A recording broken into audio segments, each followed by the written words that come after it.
Halo, kenalin, nama gue Fidel. Di sini gue akan cerita ke kalian, tapi ini bukan cerita gue. Ini cerita tentang keluarga saudara gue. Lebih tepatnya om gue. Sebut aja namanya Om Chandra. Tapi ingat, di sini gue bukannya mau tiba-tiba manja loh ya. Gue berharap ada pelajaran yang bisa kalian petik dari kisah ini. Gue lanjut. Om Chandra ini bisa dibilang orang yang kaya.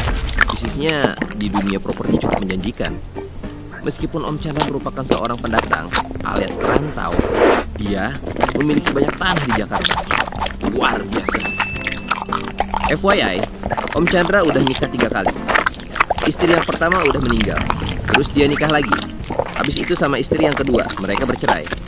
Dan akhirnya, Om Chandra nikah sama wanita yang umurnya sangat terpaut jauh. Jadi bisa dibilang kelapa muda. Salah. Muda maksudnya. Dari ketiga pernikahannya, masing-masing istri memberikan 2 anak. Anak pertama dari istri pertama adalah seorang anak cewek. Dia yang paling tua di sini. Karena bokapnya sangat pelit, seringkali dia berbohong kepada papanya dengan memberi tagihan biaya kuliah abal-abal. Padahal uangnya justru dipakai untuk hal lainnya. Anak kedua dari istri pertama itu anak cowok.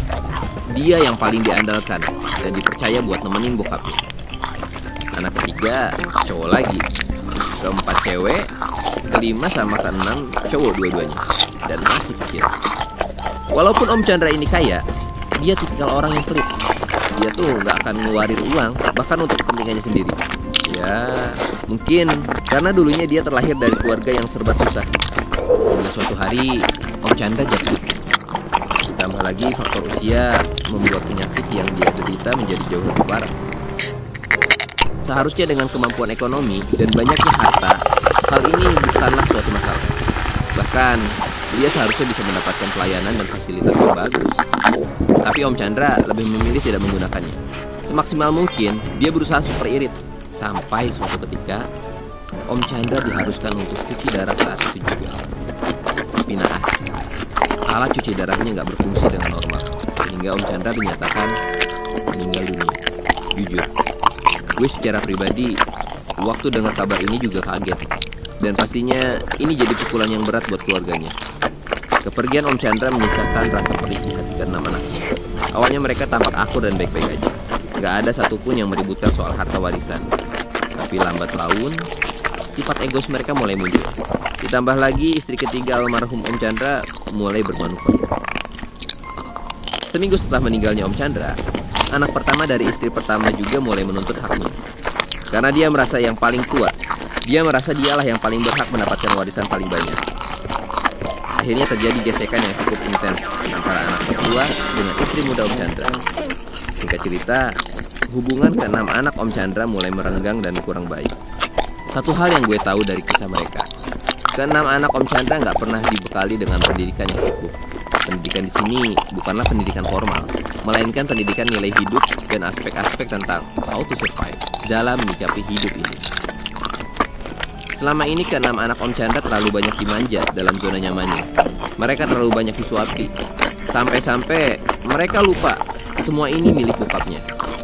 Ya misalnya anaknya yang cowok cuma disuruh nyupirin bokapnya, anterin bokapnya ke sana kemari. Habis itu nagihin duit kontrakan. Padahal semestinya kalau menurut opini gue, mestinya Om Chandra bisa nge-push anaknya untuk melakukan hal positif di luar itu. Kayak belajar entrepreneur, ngembangin bisnis bokapnya. Bukan malah cuma ngintil doang ngurusin hal-hal kecil yang seharusnya bisa dilakukan sama orang lain. Bahkan anak paling tua justru lebih sering ngehabisin duit bokapnya dengan foya-foya kesana kemari.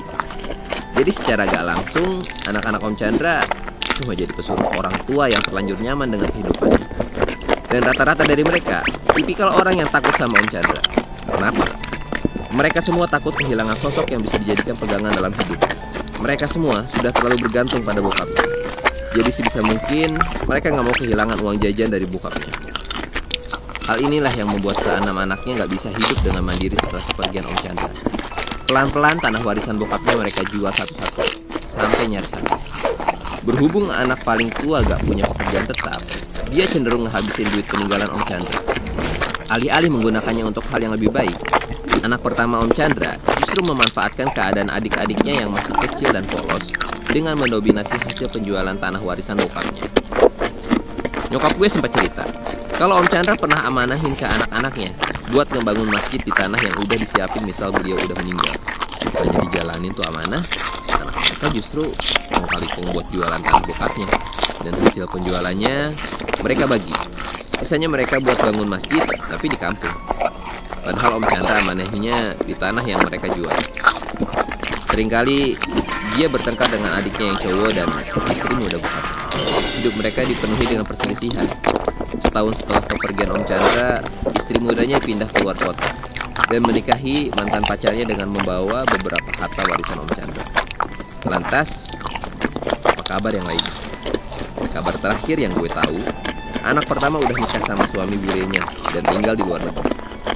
Karena dari dulu dia punya bad habit, jadi lama-kelamaan uangnya tergerus juga di sana. Anak nomor 2 bisa dibilang mendingan. Dia ngealokasiin warisannya buat kontrakan. Jadi bisa hidup lebih baik dari kakak pertamanya. Anak ketiga dan keempat masih tinggal sama nyokap. Sedangkan yang kelima dan keenam, gue nggak tahu kabarnya soal tinggal bareng nyokap dan suami barunya di luar kota. Dari cerita ini, gue berpesan kepada orang tua di luar sana. Jangan hanya meninggalkan harta benda. Itu bukan jaminan kesejahteraan anak dan keluarga kalian. Tinggalkannya itu ilmu yang bermanfaat. Mungkin kalian lahir dan besar di keluarga yang berada, tapi jangan jadikan itu zona nyaman hingga kalian terjebak di dalamnya. Kita nggak akan tahu kehidupan kita di masa yang akan datang. Buat orang tua, jangan terlalu over manjain anak. Jangan disuapin terus. Kalau kalian terlalu sering, dia kerjanya cuma ngehabisin duit orang tua doang. Hal itulah yang membuat hidup keluarga kalian gak akan bertahan lama. Dan terakhir, pesan gue buat anak-anak di luar sana, lu harus berani maju. Mau lu kaya, mau lu kekurangan, semuanya punya hak untuk mendapatkan hidup yang jauh lebih baik. Ingat, lu gak boleh serakah bos, karena itu yang bikin rusak silaturahmi antara saudara. Sekian cerita dari gue. Kalau kalian punya cerita yang unik dan menarik, silahkan kirim ke email di bawah ini ya. Oh iya, jangan lupa klik tombol like, share, komen, dan subscribe channel Gue Punya Cerita.